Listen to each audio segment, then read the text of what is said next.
महात्मा फुले मंडईतील मसाला गिरण्यांमधून होणाऱ्या ध्वनी प्रदूषणाच्या तक्रारी वाढल्यानंतर ठाणे महानगरपालिकेने कारवाई करत एकूण 7 गिरण्या सील केल्या आहेत।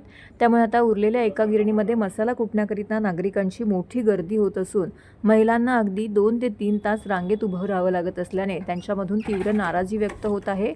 उन्हाळ्याचा कालावधी हा मसाला बनवण्यासाठी उत्तम असा मानला जातो, त्यामुळे या कालावधीत मसाला गिरण्यांवरती मोठ्या प्रमाणामध्ये महिला वर्गाची गर्दी होत असते।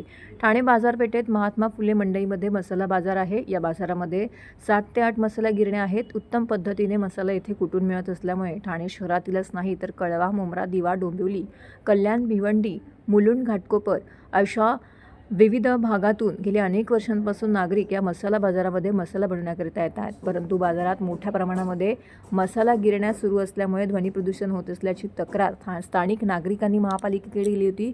त्यानुसार महापालिकेने तक्रारीची दखल घेत काही दिवसांपूर्वीच येथील गिरण्या सील केल्या आहेत। सद्यस्थितीत केवळ एकच मसाला गिरणी सुरू असल्याने त्या गिरणीवरती मसाला कुटण्याकरिता ग्राहकांचा ताण वाढला आहे। सकाळी 8 वाजल्यापासून महिला या दुकानाबाहेर रांगा लावत आहेत। अगदी 3 ते 4 तास रांगेत उन्हामध्ये उभं राहून सुद्धा महिलांचा लवकर नंबर लागत नसल्याने या महिला त्रस्त झाल्या आहेत। आधीच ऊन त्याच्या मसाल्याचा झणका यामुळे महिला मोठ्या प्रमाणामध्ये त्रस्त झाल्या आहेत। ठाणे महानगरपालिकेने लवकरात लवकर बंद केलेल्या मसाला गिरण्या सुरू कराव्यात अशी विनंती महिलांनी केली आहे।